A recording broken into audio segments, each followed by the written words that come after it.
If you've been a listener of the Reproductive Rebel podcast, you know that I've dived headfirst into this conversation around emotions and the body. We've had past episodes about how emotions show up in the pelvis and other aspects of our life. In this week's episode, I am so privileged to have Taylor Sappington of Tailored Wellbeing join me on the show as we have a conversation about how getting really honest with ourselves and with our emotional body is a really important part of our health. Just to let you all know, the conversation gets into some real vulnerable and deep places, and I hope that you can join us for this journey. Hi, I'm Adrienne Irizarry. I'm an Eastern medicine practitioner who is passionate about women's health and helping women live their best lives.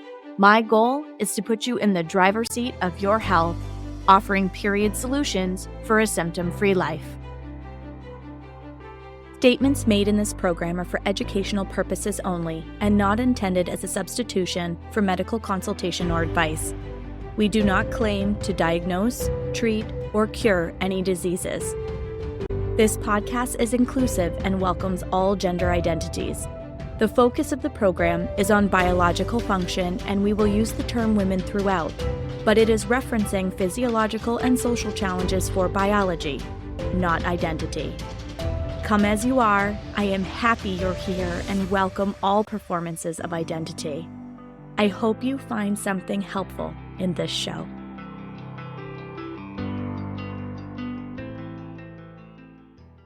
Welcome back to another episode of the Reproductive Rebel podcast. I am so excited to be joined by Taylor Sappington of Tailored Wellbeing today.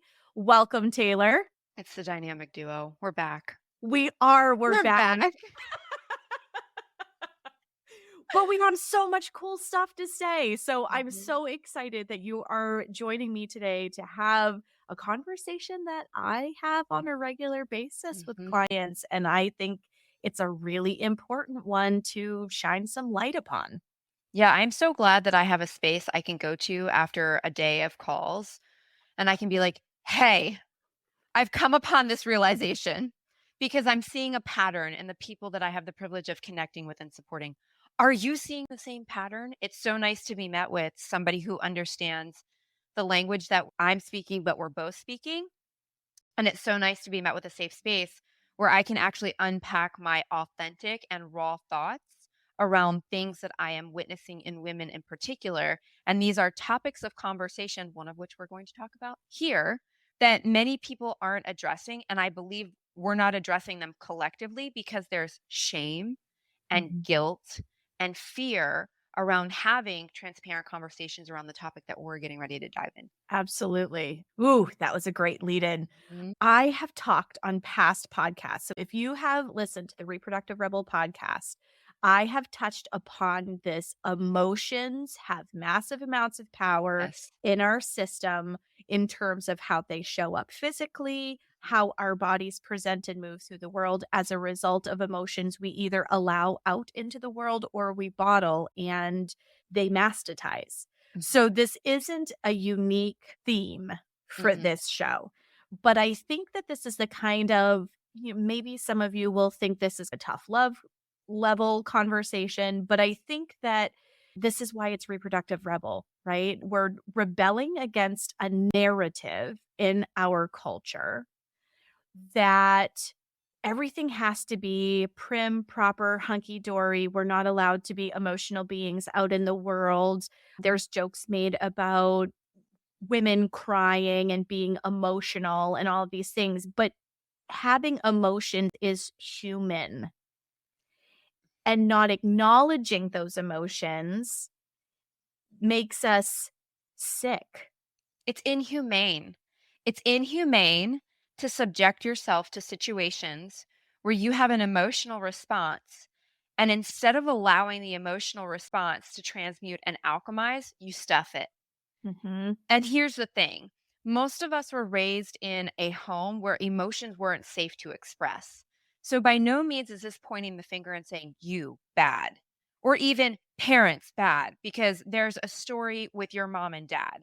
And then there's a story with your grandparents. And there's Mhm. this lineage, historical, ancestral aspect to this conversation that oftentimes gets lost in the feeling blamed and shamed with the lack of expression of emotions.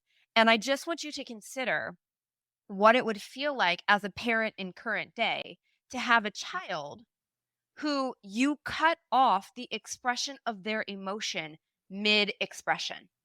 Mhm. It's like watching a flower wilt and die. Oh And my yet gosh, yeah. we do that to ourselves routinely. The anger, the rage, the frustration, the sadness, the dissatisfaction. We've created sterility in our environments, in our internal environment. Man, that's another segue, right? The sterility that we see in the reproductive realm, but we've created sterility in the way that we express emotions and the way that we express, obviously, physical health in the sense that there's lack thereof given the sterility that's present, but it's an inhumane thing to do to Mhm. yourself. Mhm. Absolutely. And so because we create these ideas that it's not okay to Mhm, be an emotional being, mhm, we suppress bigger themes and narratives, like things that are not feeling like they're in right relationship in our life. This could be relationships. This could be jobs. This could be maybe you're committing yourself or overextending yourself in a situation and it just doesn't feel good. And you're driving to whatever PTA meeting or board meeting or whatever it is that you're participating in and you're cursing it out the entire way because you're feeling resentment mhm, for doing that thing, whatever it is. mhm, But it's being generated by the fact that we haven't been taught that it's okay to have boundaries. It isn't okay to put ourselves first. mhm, And this is a really big theme that I see with clients around fertility. This isn't the only place that it shows up. I see emotions as disharmony and dysfunction in the system all the time. mhm, But I see it in a really big capital letters billboard kind of way mhm. when I'm talking to clients who are struggling with their fertility. Think about it, the conventional realm, I'm not gonna say is the only, but is the predominant means of medicine that we practice today. Mhm. And the conventional practices are really riding the coattails of the ancient, I say that with quotations, right? The ancient modalities or the alternative modalities that are readily available to people outside of the realm of insurance, right? Real Mhm. medicine actually starts at the root. And conventional medicine is not actually designed, developed, or practiced in a way that we look at the root. And if you look at the emotions and the emotional capacity and the emotional awareness available in the conventional realm, it's non existent. Mhm. We are not taught. We have trained the empathy out of most of our physicians. It just is what it is. That is a fact. Ask most physicians, right? They're not getting emotional awareness. They're not getting empathy based training. It's not something that exists in the conventional realm. And the beauty to the modalities that we provide support and practice are they look at emotions as part of the root cause. They look at thoughts as part of the root cause, beliefs, behavioral patterns as part of the root cause. Yet Mhm. most of us are raised in a societal sphere where that's not spoken about until we're in our mid 20s. We're hitting a crisis point. We feel like shit. We've tried everything. And oh my God, I got to go to this alternative woo woo practitioner because it's my last resort. And that's when the conversation around emotions really starts to take place. If we're being true and transparent, therapy, I think, is in this growth phase in and of itself. But per my own experience with previous therapists, emotions were not even a conversation that was had in the privacy of my therapist's office on a couch as we walked in circles around the things that I was dealing with. To watch a woman come into a conversation and have the realization that, oh my God, what I'm thinking and how I'm feeling and what I believe and the relationships I'm participating in are actually having a direct impact on my physical health. It's like watching a deer in headlights. Yeah. They absolutely don't know what to do with it. And oh my God, if I have to admit this to myself and to other people, my life might actually have to change. Yes. And I have that deer in headlights response from my clients in the office. And then as we work with modalities that help them to unlock what they're Yeah. trying to bury and stuff down inside of their body, not only are they seeing improvements in the way that their cycle is showing up, how they're feeling, their energy level, but all of a sudden there's like this aha moment. Oh, this was a part of my picture. And now I have to do something about it. Mhm. And because we are alchemical, right? Yes. So you can't make a cookie putting separate ingredients in separate containers on a counter. You have to Mm-mm. put it all together, Mhm. mix it all together with the energy and the ingredients in the bowl in order to get the dough to Mhm. create what you're trying to create. So our lives and our bodies are no different from that. I worked with a practitioner years ago who talked about the body being the movie projector of your life. Yep. And it's really true. You were talking about ancestral lineages and things of this nature. There are inherited patterns that come into the conversation, but we also have these really insidious cultural subtexts Mhm. also to consider and to look at and to wrestle with and really step into. So I posted a video the other day where I was talking about the fact that the fall season is the time of letting go. What Mhm. are you letting go? If you look at the trees outside the window, the leaves fall, that the tree lets go of what it needs to. She's constantly giving us an example to follow, and yet we ignore the example that's sitting right in front of us. We are of her. We come Mhm. from her and we will go back to her. And this separation between us and her is so silly. It's part of what's killing us collectively. Yes, absolutely. It's so problematic. You are made of her. She is from the dust, she will return to the dust, Mhm. right? And to think that our capacity to not let go or our capacity to hold on is greater than our capacity to let go. Hello, that's the reason why we are so sick. Oh, It is no absolutely. more complex than that. Absolutely. And sitting in the fall season, which is the energy of letting go, I think this conversation is really timely because this is an invitation to evaluate what is working and what isn't working in your life. And if we're looking at this from like a fertility standpoint, for example, if there are challenges in your relationship dynamic, there will be challenges for fertility. I've seen it time and time again.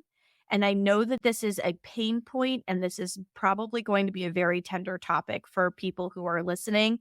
I respect that and I hold space for that because this is a big guns kind of topic that you may have to sit with, and what you uncover may feel really uncomfortable. It might feel really messy. You might not know what to do with it yet. And that's okay, because being able to sit in an embodied place and really check in with what your body is telling you that you need. The body never lies. The ego mind lies to us a Mm. lot. That ego thinks it knows shit that it doesn't. Our body wisdom never lies to us. It's that little gut feeling that goes, I don't know if you should do this. Mhm. And if you ignore that little voice, which I have plenty of past Yeah. experience with that. Every time I look back at my life as the old lady I am now, and Mhm. every single time I ignored that little voice, it didn't work out well for me. Every single time. If I thought my ego brain was superior to that little voice inside me that said, this might not be the popular decision, Adrian, but this isn't the aligned one for you. Let's make a different choice. And if I was like, shut up, body, you don't know what you're talking about because I can logic my way through why this is a great idea, it still has never worked out for me. And when we're in partnerships where we're trying to have a family Mhm. and there are little bells going off, going, I'm coming up against friction with my partner about this or about that, or this decision doesn't feel aligned for me, or we're fighting a lot about fill in the blank. Mhm. This doesn't feel right to me. Like, women are intuitive beings, it Mhm. is our superpower. And if our little gut bells aren't on board, then there has to be a reason. And our body will protect us from Mm, whatever that reason is. I see it in fibroids, I see it in cysts, I see it in infertility challenges, I see it in so many ways. The body will mastitize emotion mhm, and ignoring emotions mhm. in some really profound ways. Nothing about this too, like the thing that keeps coming up for me as we're speaking is women are going to feel gaslit, and nothing about this is gaslighting you and your personal experience and telling the truth, telling your truth. Most of us don't know what our truth is. We haven't taken the time to sit with ourselves in order to understand what that truth actually looks like. We're living the truth of so many other people that we have Mhm. no idea what our actual authentic truth looks like. Mhm. But if we take time to sit in our truth, the truth is most of us don't create space for emotional exploration. The truth is, most of us are terrified to tell ourselves the truth, right? The truth is, your body is always going to speak a language and tell a story that you're afraid to actually verbalize publicly. So when I find like somebody's body and obviously what they're telling me out of alignment, I'm going to believe their body first because the Mhm. body does not lie. Physiological patterns do not lie. And 9 times out of 10, we don't have a dysfunction of overgrowth or heavy metals or parasites. We have an incongruence between what our body is experiencing in lived life in real time and what we're thinking, believing, behaving, etc. Those patterns, the way that they're showing up for us, because it's a protective mechanism. Mhm. We had to utilize those things, our beliefs, our behaviors, our thought patterns, in order to keep us safe and situated in a situation in our formative years of life. And we've just carried those things into our adult occurrence and they're suffocating us. Mhm. I think it would be helpful to give an example too of what this looks like. We could play this out of what it looks like for most people. Sitting in practice across from somebody that we have the privilege of supporting in our virtual office, right? And let's go through some questions.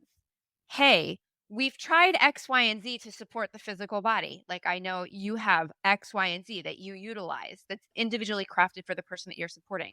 They're not really providing us with the results that we would hope to get in the consistent application of these things. So, one of two things is happening here. Either we're not consistently applying and we're just not telling the truth about that, which isn't usually the case, or there's something deeper going on and we're terrified Mhm. to look at it. Mhm. Oh, okay. So if this isn't a case, which is what we usually tease out with our clients in practice, right? Then we get to start on this, right? Okay, so Mhm. what's the truth that we're terrified to look at? Are you actually happy with your husband? Yeah. Think about how terrifying it is to say no. Oh my God, I'm married. We have a house together. We pay bills together. Like, Mhm. we haven't even spoken about this, but I'm really not happy. Okay, great. If you can tell yourself that truth, we are off to a really good start. So if we get a no, okay, I'm not happy in my marriage. Okay, are you happy? Are you sexually active? Yes. Are you satisfied in the bedroom? No. Holy shit, those two should never be incongruent, right? Ever, ever. Okay, Yes. hard stop. Your body's trying to tell you something. Your husband can go pout and complain and figure it out. We need to have an honest conversation with ourselves. And then we Mhm. have an honest conversation with our partner. Our partner's feelings, while they're important, they're also theirs to take care of, Mhm. just like there are feelings to take care of. So you can be tender and loving and kind. And if you're not feeling safe and turned on, holy shit, hold the phone, put the brakes on. No, we do not proceed in pass go, right? Okay, so I'm not satisfied in my marriage, mentally, emotionally, physically. I'm not satisfied in the bedroom, but I'm still sexually active. Holy crap. Oh, and then I'm responsible for everything in the house on top of working. This is the story of so many women. Mhm. It is. It is. And when we don't feel safe, Mhm, if you think about it, our bodies are built to receive. mhm. Okay? Literally. We have to literally give you permission to enter. If you don't feel safe, your body will lock things down. Yes. I see it with people who have tight pelvic floors, who experience vaginismus, who have there is an emotional barrier there, and the body goes, "Oh, I don't feel safe. I don't feel held. I can't let this happen." And in some cases, people try to force it to happen, or it just simply do not pass go. Like it Yeah. just can't happen at all. Mhm. Let's think about this. Our bodies, we have thousands of nerve endings. Women's bodies are built for pleasure. If you haven't checked out Sacred Sexuality with Kim Coffin, that episode that I did with her a few weeks back, definitely check that one out. We Do talk about most this a women know lot. what do most women know what pleasure is though? Because we're No. taught that it's dirty. Yes. And that's where I was talking earlier about those insidious cultural Mhm. subtexts, because that is part of the problem, where it's supposed to be a lady in the street and a freak in the bed, right? I know I'm quoting Usher, but it's Yeah. really true. Hey. Mhm. There is this understanding in our culture that we can be hypersexualized, we can be objectified, and that's socially acceptable. And I'm using that in air quotes. Mhm. And yet, like, we're supposed to just instantly be turned on. We're supposed to get there as quickly as our male partners. Women's bodies are like diesel engines, folks. Mhm. We need time to warm up. Mhm. And it starts outside of the bedroom. Like, it's not Yes. just, "Oh, I have sexy time," and it's scheduled. I mean, can you tell married couples, like, scheduling it in? Which I do think there is a time and a place for that. Spontaneity is also a great thing as well too, right? But foreplay happens outside of the bedroom, and Yes. foreplay isn't just physical.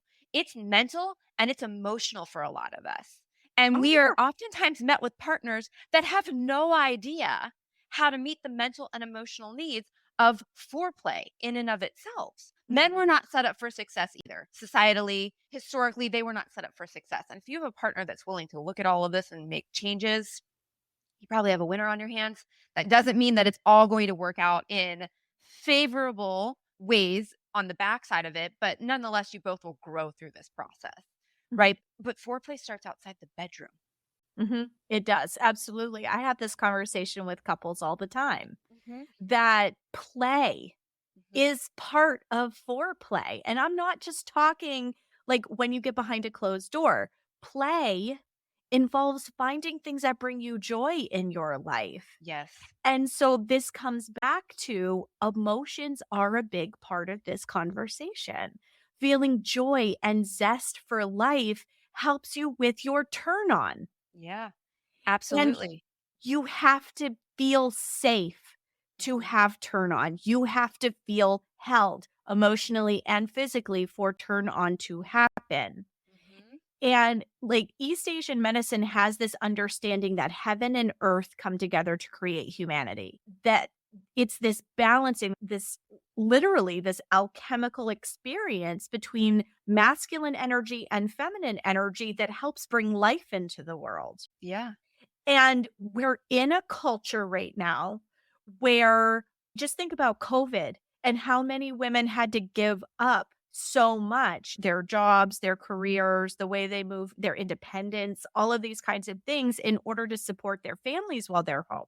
That's a whole And nother then podcast it is episode. an it totally is, but I think Mhm. it's something that we can ground in current context, that this is just one of the ways that women are expected to step into this masculine energy role. Mhm. We have to go, we have to do, we have to figure it out. Mhm. All you have to do is look at TikTok and all of the freaking joke reels and TikTok videos and all of that stuff about my husband is incapable of doing this. I have to do all of this stuff. I have to. Jokes about it as a culture, but it's coming from a place of pain Yeah. inside of women's bodies, whether they consciously realize it or not. Mhm. They are making jokes about being overburdened. Right. They are making jokes about the fact that they are struggling to function in this Mhm. container, because remember what I said about the fact women are built to receive? We are supposed to stay in that feminine flow. It's Mhm. part of how we get pregnant, for God's sake. But if we're staying in that masculine energy over and over again, and that is the space that we are expected to occupy, we can't get into that receiving place because our brains are so busy with the planning, executing, decision making, all of these types of things. And this is where, if we are able to have a partner who can step into that masculine energy space, Mhm. now we're cooking with gas, Right. because we're now in an actual like masculine energy, feminine energy, yin yang dynamic and Yeah. partnership where actual creation can happen because when women are forced to stay in this masculine energy space, this is why we have adrenal fatigue and so much burnout.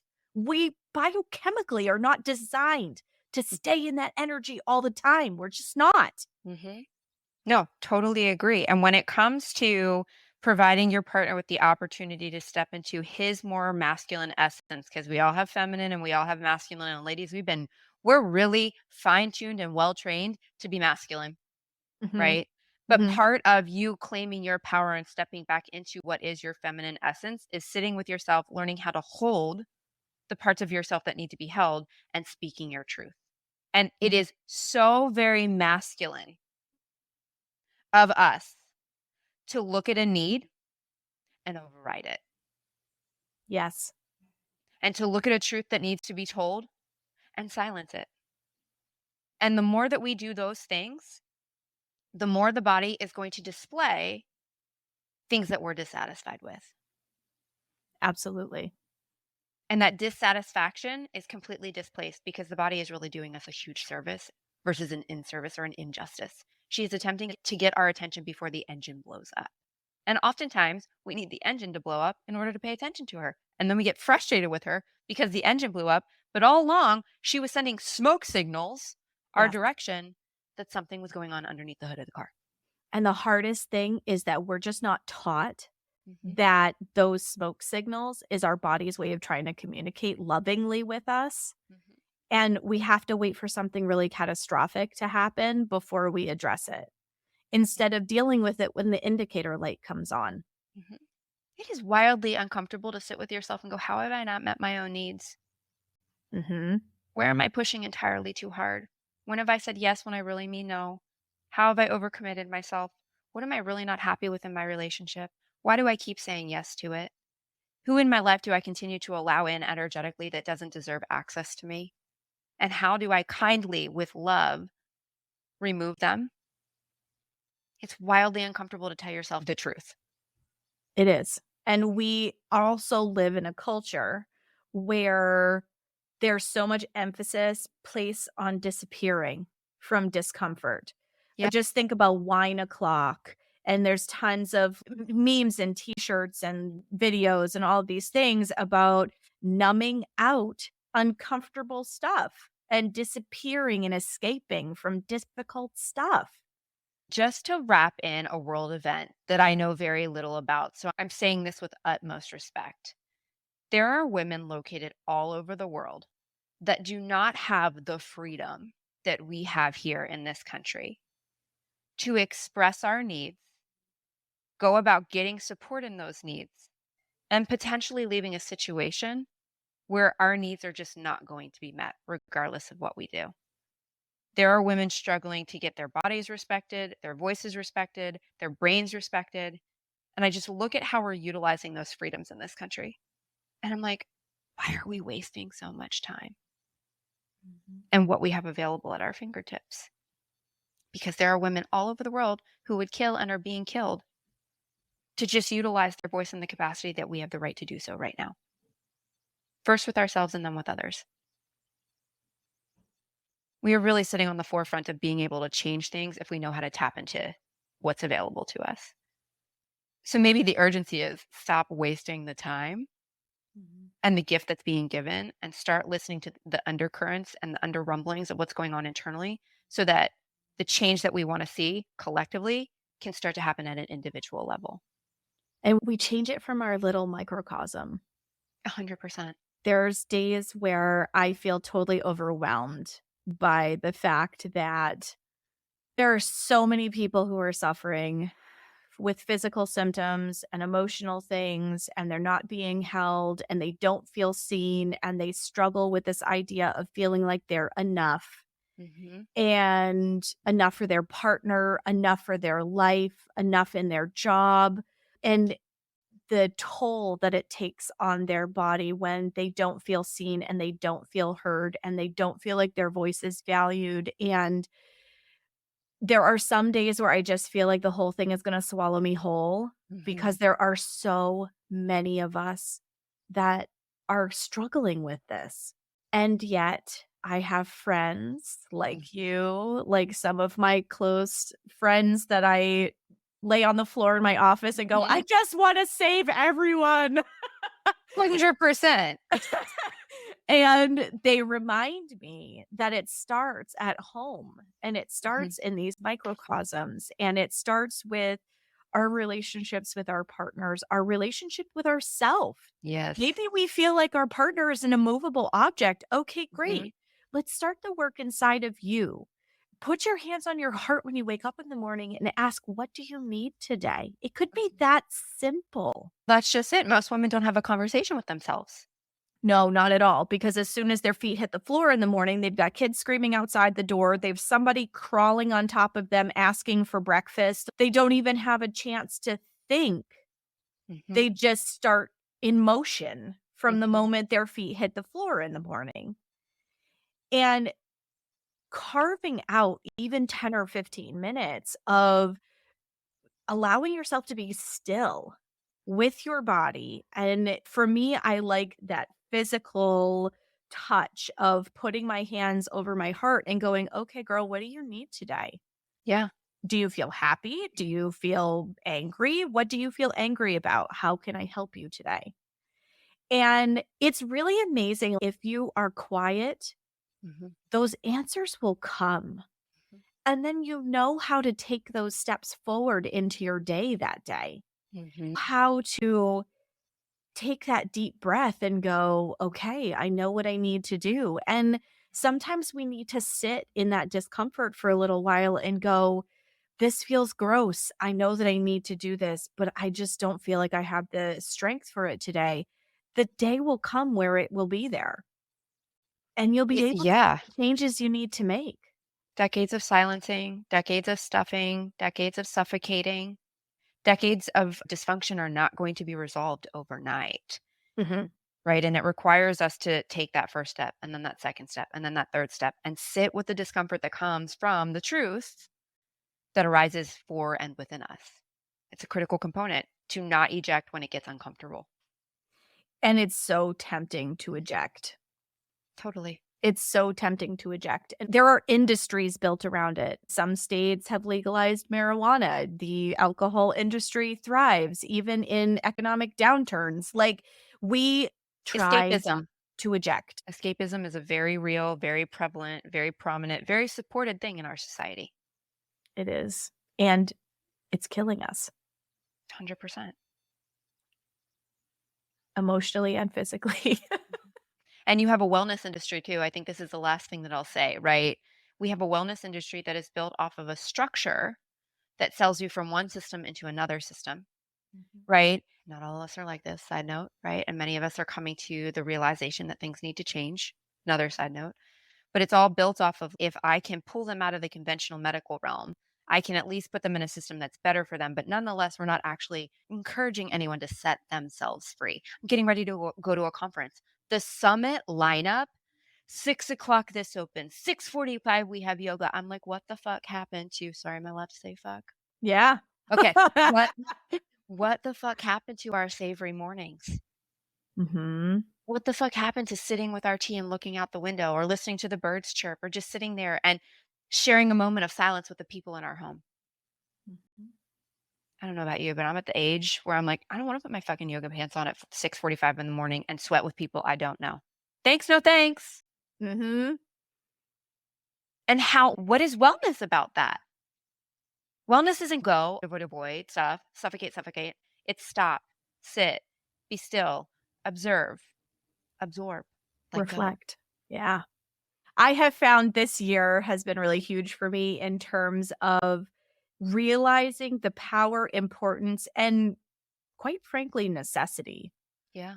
of stillness. Oh, And I yeah. did an episode at the end of last season about the power of pause, but like I really feel like that has just amplified tenfold for me this year, where I try very hard to mindfully, slowly integrate myself into my day every day. Sometimes it's only a half an hour because I'm a mom of Life. three and life Yeah. happens. Yep. But if I can take a full hour, I take it. Mhm. I give myself time to meditate. I give myself time to check in with my body and really listen to what she's saying to me. If there's anything profound that comes up, I write it down. I find that when I do things in that feminine flow, answers come. My body is smarter than my brain is, as hard as it is for my Aquarian ass to admit that. My body is smarter than my brain is. Yes, I'm Mhm. owning that, and that revelation has been very transformative for me, and when I spend that time in my microcosm, Mhm. it has a ripple effect. My husband engages with me differently. My children engage with me differently. I think I am. Like, I can't quantify this, right? Mhm. Because that's what the Western allopathic model wants is you to quantify all the things. But you know what? I'm I bored can with it. tell you, I I'm am so too, bored with it. frankly.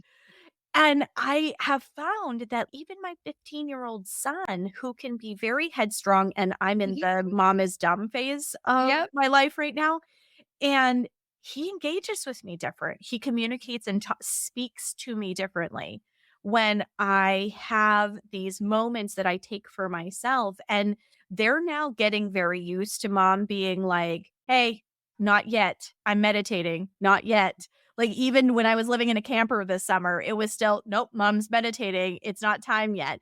And they got into the habit of literally holding that space for me because Mhm. I think whether they consciously or unconsciously realize it, I come out of that experience moving through the world in a very different way. Mhm. My practice flows differently. The people who find me and the way that my work flows differently, I feel like restored, renewed, generative, an actual creatrix Mhm. when I'm allowed and afforded that time for myself. And it's been massively transformative for me because I spent so much of my career and my life going, I need to do this thing. I need to go to that thing. I need to blah, blah, blah, blah, blah, prioritizing out everybody ahead of myself. I had this massive crash in terms of my health after doing so much work for it Mhm. when I stopped prioritizing myself for the good of the people when everybody came home at the beginning of 2020 and I lost some of those restorative practices that I had held so dear. And now that I'm reclaiming all of that, reclaiming that energy, reclaiming that time, and giving myself time to check in with myself. Sure, the conversation between me, myself, and I, it makes me think of me, myself, and Irene, but that conversation with myself isn't always comfortable. It's Mhm. not always comfortable. Mhm. Sometimes I'm like, ugh, I'm in an irritable mood. I don't even want to be with myself today. But but then I start to dig into it and I go, so why do I feel irritable today? What is making me feel irritable? Is this coming from inside my body or is this coming because of something that is happening situationally? And you know what? That is a really powerful place to be Mhm. because when we're able to have these kinds of conversations with ourselves, we can really uncover and unpack a big part of our health picture, Mhm. our reproductive success, our period cramps. Like, I had a client that I talked to the other day who talked so much about this whole to be a woman, to be successful, keeping up appearances in a corporate experience. Mhm. And then we went on to talk about loose stools Gee. because she's in such a stressful situation right now. She's like convinced that it has something to do with her diet. We need to make it really clear. Ladies, you will not be capable of restoring and or experiencing optimal health if you continue to treat stress as your mistress while you cheat on yourself.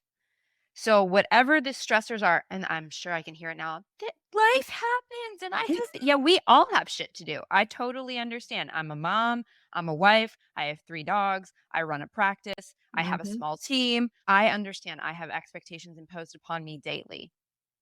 mhm, And I love me more than I love any of that. And the second half of this year, Adrian, you've gotten to watch me walk into this, right? mhm, Serve me up several pieces of humble pie, and you're going to sit here and integrate everything that you experienced last year. But the second half of this year has been the I love me. Yes, I love you, but I love me more, essentially. It's the David and Goliath aspect or chapter of many of our lives where we wrestle with some of the biggest things that we were taught, told, and set up to believe that actually just aren't all that true. Yeah. Coming face to face with those things that aren't true in the way that we held reverence for them before is difficult. Mhm. And you're going to experience a lot of emotions around it. There's no way around that. I say And good. it is, though, it's so good because you physically feel lighter. Like, I think about this concept. 100%.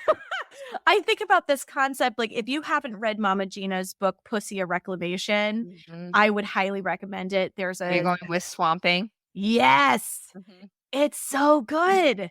Swamping, her concept of swamping is allowing yourself the space to feel whatever is coming up for you. If you're Mhm. angry, punch a pillow. If you want to cry the ugliest cry you've ever had, just let it out. Give yourself Mhm. a time window that you're going Mhm. to allow yourself to wallow in whatever Mhm. it is. Then your time is up and Mhm. you're gonna put on music and something that makes you feel like a sassy rock star, Mhm. whatever that is. You're gonna blast whatever music makes you feel like a badass, and you're gonna Mhm. go take on your day. Mhm. And that flips you into that turn on effect that I was talking Mhm. about earlier. It is generative. It's part of our fabric that helps Mhm. us be successful as women and is denied so much of the time. Just think about that feeling that you get when you put on an outfit that makes you feel Mhm. absolutely radiant and you look at yourself in the mirror and you see that look that crosses your face. I look like a goddess You're today. feeling yourself. Mhm. Yeah. You don't even need anybody else to compliment on your outfit because you just know in the fabric of your body that you look amazing that day. And it doesn't matter if anybody else recognizes it or not. And if Mhm. they do, you feel even better. But if Yep. they don't, you don't even care. And there's swagger in your step, there's energy in your life, there's pep in everything that you do. Mhm. So that is that energy that you get from acknowledging this truth. You Mhm. have to sometimes go through the muck and mire first, but things come into right relationship in your body and in your life when you can get into that high vibrational aligned place. Yep. And that comes from sitting with, reflecting on, and identifying your truth. And until you do those things, there is no prescription for that. It has to be self guided, directed, and it has to be self motivated, right? So if you really want to see change, those are three things that are free nonetheless that you're going to have to do. Have to. I don't put have to with a lot of things. That is a have to, Mhm. right? In order to make sustainable, impactful, and long term change. Agreed. Period. End of sentence. I say mic drop. I can't even follow up after that because it's true. And so those are the parting thoughts that we're going to leave you all with today is sitting with that truth. What is your Carving body trying to tell you? Yeah. And what are you refusing the right to hear versus accepting openly? Like, what is your body trying to tell you? and giving yourself space to really sit with it. You don't have to like what she's saying. You just have to create space to hear it. Mhm. You guys will eventually work it out to where it works for both of you. Please trust. And are you giving her space to safely speak? Yeah. I love it. Thank you so much for coming on today. So fun. We can do a few of these. We will. The podcast is coming back. So we're going to have lots to talk about in the future. I love And it. there are a few people that I can actually riff with authentically in a way that expresses things that we're seeing consistently in practice.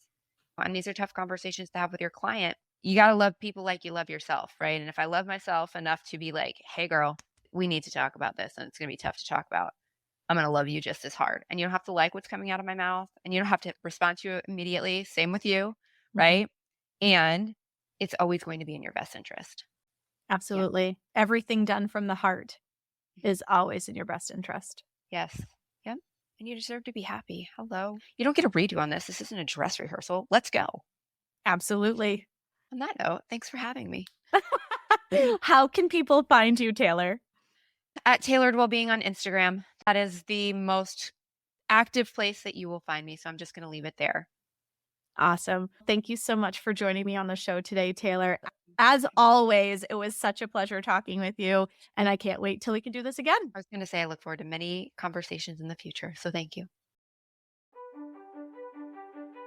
Thank you for joining me for another episode of Reproductive Rebel.